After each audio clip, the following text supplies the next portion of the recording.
کیوں؟ اس لیے کہ ہم نے یہ وقت اس کے لیے تجویز کیا تھا، تو ہماری اطاعت کا تقاضا یہ ہے کہ بس اب بند کر دیا، اب اس سے آگے چلنا نہیں۔ اطاعت اس کا نام ہے، اطاعت سکھائی جا رہی ہے۔ تو تکبیر تشریق ہر نماز کے بعد بلند آواز سے کہنا واجب قرار دیا گیا ہر مسلمان مرد کے اوپر۔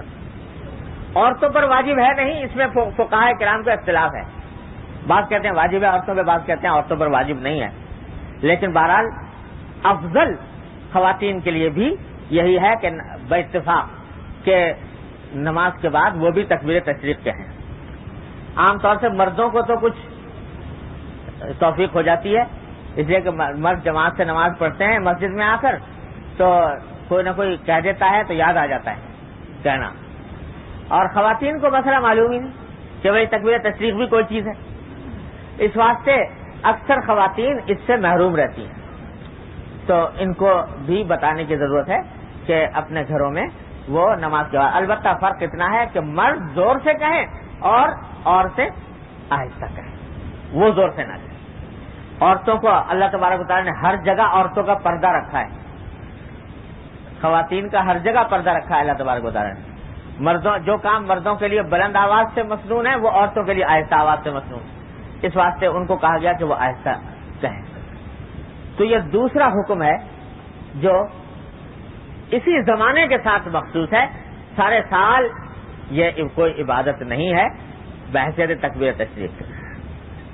تیسری عبادت جو انہی دنوں کے ساتھ مخصوص کی گئی، جو اور دنوں میں انجام نہیں دی جا سکتی، وہ ہے قربانی۔ قربانی بھی ایسی عبادت ہے کہ سارے سال اگر کرنا چاہو قربانی نہیں ہوگی، قربانی بحیثیت عبادت کے ادا ہی نہیں ہوگی۔ یہاں یہ سمجھ لیجئے کہ لوگ فرق نہیں سمجھتے قربانی میں اور صدقے میں۔ سارے سال اگر کوئی شخص کوئی بکرا یا کوئی جانور ذبح کر کے اس کا گوشت تقسیم کرے تو صدقہ کرے تو صدقہ تو جائز ہے، گوشت کا صدقہ، لیکن ذبح کرنا بذات خود یہ عبادت نہیں، ذبح کرنا بذات خود سارے سال عبادت نہیں۔ اور ان دنوں میں قربانی نام ہے صرف گلے پر چھری پھیر کر اس کو ذبح کر دینے کا، یہ ذبح کرنا بذات خود یہ عبادت ہے، اور یہ عبادت اور دنوں میں انجام نہیں دی جا سکتی۔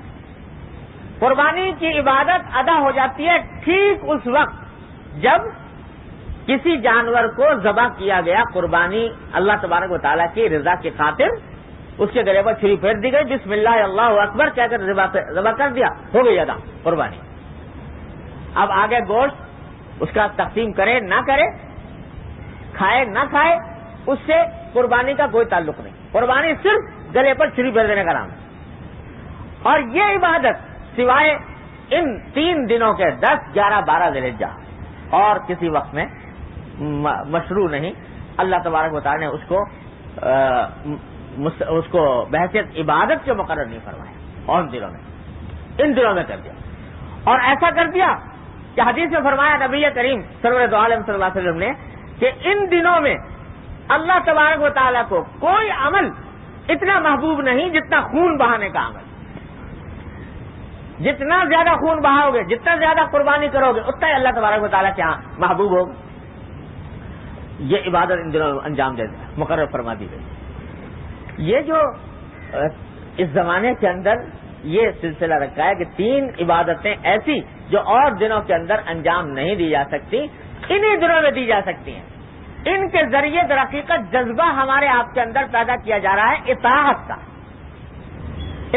کا، کہ کسی چیز میں، کسی کام میں کوئی اچھائی نہیں جب تک کہ ہمارا حکم اس کے ساتھ متعلق نہ ہو جائے، ہماری رضا اس کے ساتھ متعلق نہ ہو جائے۔ جب حکم متعلق ہو جائے گا وہ عبادت ہو جائے گی، جب حکم اس سے ہٹ جائے گا عبادت نہیں رہے گی۔ اطاعت یہ سکھانا مقصود ہے اس سارے عبادتوں کے سلسلے سے کہ بندہ فرما بردار بن جائے اللہ تبارک و تعالیٰ، اور فرما بردار بھی ایسا بن جائے کہ جب حکم آئے تو کوئی چون و چرا نہ کرے،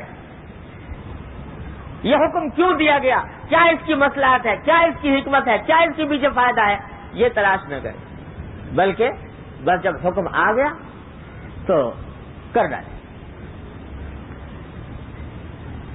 وہ ہمارے حضرت حکیم محمد قدس اللہ تعالیٰ سرہ نے ایک واقعہ بیان فرمایا ہے محمود غزنوی کا. محمود غزنوی مشہور بادشاہ, اور اس کا ایک غلام تھا ایاز, بہت مشہور ہے محمود و ایاز کے قصے. تو لوگ جو ہیں وہ یہ اعتراض کیا کرتے تھے محمود غزنوی کے اوپر کہ آپ ایاز کو ہر معاملے میں مقدم رکھتے ہیں, اس سے محبت بھی زیادہ ہے, اس کا خیال بھی زیادہ کرتے ہیں, ہر وقت ان کے ساتھ تعلق زیادہ رکھتے ہیں ہمارے مقابلے میں. تو لوگوں کو یہ احساس رہتا تھا. تو ایک دن دربار جمع ہوا تھا محمود غزنوی کا, اور بڑے بڑے وزراء اور بڑے بڑے سردار اور بڑے بڑے لشکر کے افسر اور معززین شہر موجود تھے. تو محمود غزنوی کے دربار میں ایک موتیوں کا ایک پیالہ, موتیوں سے بنا ہوا, وہ کہیں سے ہدیہ تحفے میں آیا تھا, بڑا قیمتی, اس زمانے کے لحاظ سے لاکھوں کے اشرفیوں کے برابر اس کی قیمت تھی. وہ کہیں سے ہدیہ تحفے میں کسی نے بھیجا تھا محمود غزنوی کا, وہ سامنے رکھا ہوا.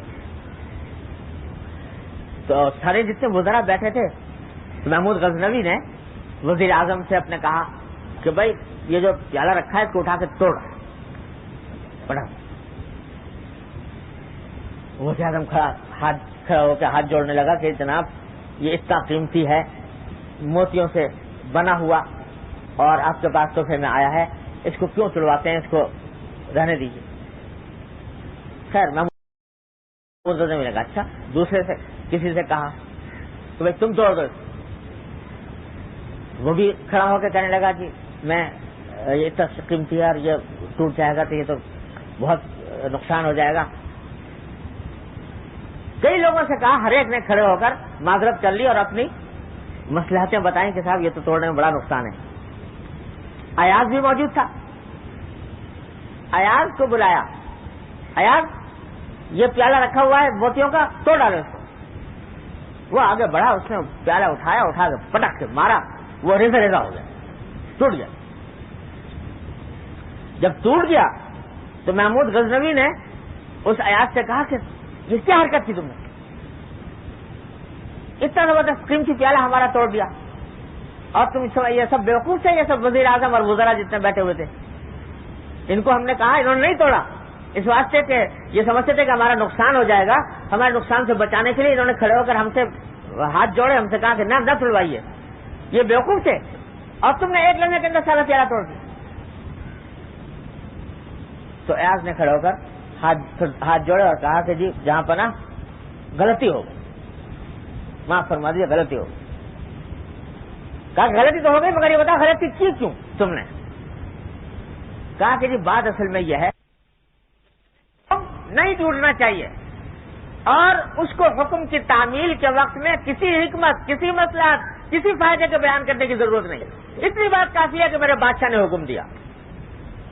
تو بھائی تم تو اللہ کے بندے ہو, اور بندہ جو ہے وہ غلام سے بھی نچلے درجے کی چیز ہے. ایک ہوتا ہے نوکر, ایک ہوتا ہے بندہ, ایک غلام, اور ایک ہوتا ہے بندہ. نوکر کسی خاص کام کے لیے رکھا جاتا ہے, کسی خاص وقت کے لیے رکھا جاتا ہے, 8 گھنٹے کی ڈیوٹی دے گا پھر چھٹی, اس کے بعد پھر اس سے آپ کوئی کام نہیں لے سکتے. جس کام کے لیے رکھا ہے وہی کام انجام دے گا, کوئی اور کام اس کے سپورٹ نہیں کر سکتے.